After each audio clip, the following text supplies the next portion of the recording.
Hey guys, so in this lesson we're going to be looking at the equation of a line. So the equation of a line, a straight line, comes in the format y equals mx plus c, and I'm about to break down what the letters mean.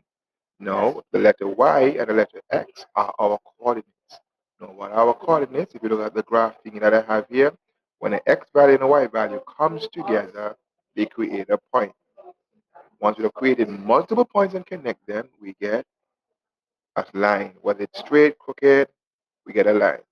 Now, this m represents the gradient slope of the line.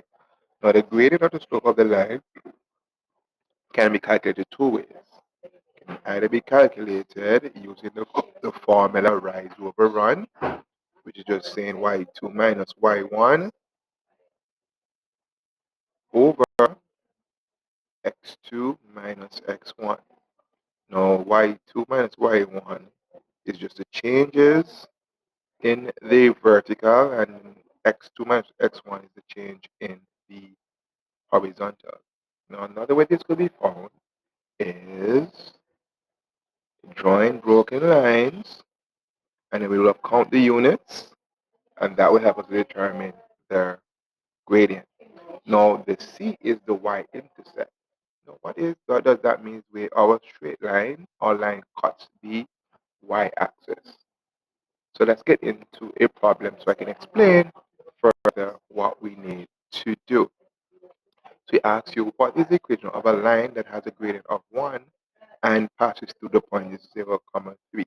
Now, for this exercise, there is representation of what that line is. When you put in the point, x is equal to 0 and y is equal to 3. So 1, 2, 3. So this would have been the point. This is my point, 0, 3. So that line passes through that point.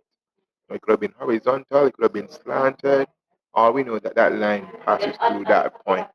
So it asks us to find now the equation. Now our equation is y is equal to mx plus c. Remember that when we're writing the equation, the only places that get a number is where the m goes and where the c goes.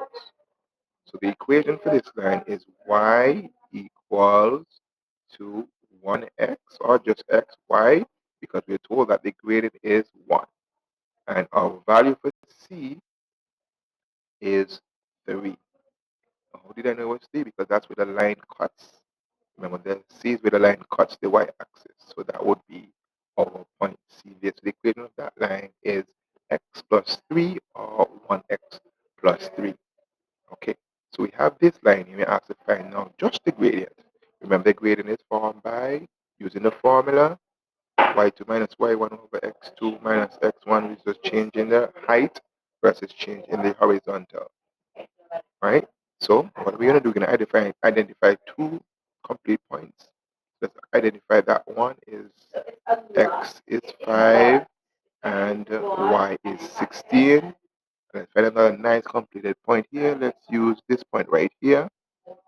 Right here, x is 3 and y is 10.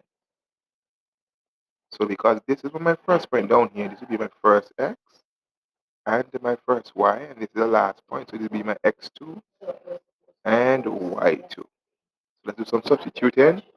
So we're going to say that y2 is 16, y1, which is down here, is 10. So 16 minus 10 here, and x2, I have 5, and the first x was 3. We substituted, and we're going to reduce.